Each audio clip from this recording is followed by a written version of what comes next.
মিষ্টি উপহারে উষ্ণতা ভারত ইতালির সম্পর্কে। ইতালির প্রধানমন্ত্রী মেলোনিকে বিশেষ মিলোডি ট্রফি উপহার দিলেন প্রধানমন্ত্রী নরেন্দ্র মোদী।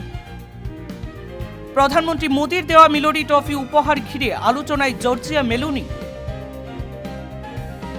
এআই থেকে মহাকাশ গুরুত্বপূর্ণ আলোচনার মাঝেও নজর কাড়ল এক ছোট্ট উপহার। সোশ্যাল মিডিয়ায় ধন্যবাদ জানালেন ইতালির প্রধানমন্ত্রী।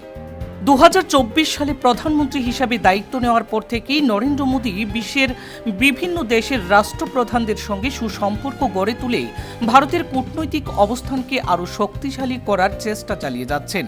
আন্তর্জাতিক মঞ্চে ভারতের অবস্থানকে আরও সুদৃঢ় করতে তার এই উদ্যোগ বিশ্বজুড়ে নজর কাড়ছে।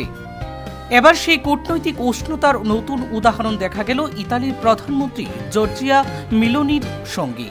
রোম সফরের সময় প্রধানমন্ত্রী মোদী তাকে বিশেষ মেলোডি ট্রফি উপহার দেন। সেই উপহারের ভিডিও সোশ্যাল মিডিয়ায় শেয়ার করে মেলোডি ধন্যবাদ জানান দুই দেশের বন্ধুত্বে আরও উজ্জ্বল হবে বলে তিনি লিখেন।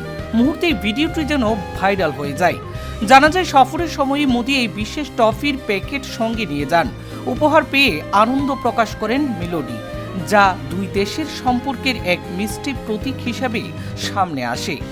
এরপর মেলোডির সঙ্গে বৈঠকে প্রধানমন্ত্রী মোদী ভারত ইতালির কৌশলগত অংশীদারিত্ব আরও গভীর করার ঘোষণা করেন। তিনি জানান, এআই, কোয়ান্টাম প্রযুক্তি, মহাকাশ গবেষণা এবং অসামরিক পারমাণবিক শক্তির মতো বিভিন্ন ক্ষেত্রে বিপুল সহযোগিতার সম্ভাবনা রয়েছে দুদেশের মধ্যে। যৌথ সাংবাদিক বৈঠকে মোদী ভারত ইউরোপীয় ইউনিয়ন মুক্ত বাণিজ্য চুক্তিতে ইতালির সমর্থকদের জন্য কৃতজ্ঞতা জানান এবং বলেন, এটি কার্যকর হলে দুদেশের ব্যবসা বাণিজ্য নতুন সুযোগ পাবে। পাশাপাশি স্টার্টআপ গবেষণা ও শিল্প সংযোগের জন্য ভারত ইতালি উদ্ভাবন কেন্দ্র গঠনের কথাও ঘোষণা করেন।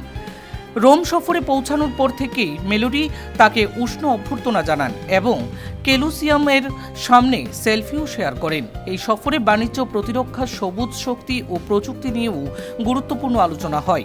সফরের শেষে মোদী ইতালির রাষ্ট্রপতির সঙ্গে বৈঠক করবেন এবং মেলোডিকে ভারত সফরের আমন্ত্রণও জানিয়েছেন। ব্যুরো রিপোর্ট, পূর্বাঞ্চল প্রতিদিন।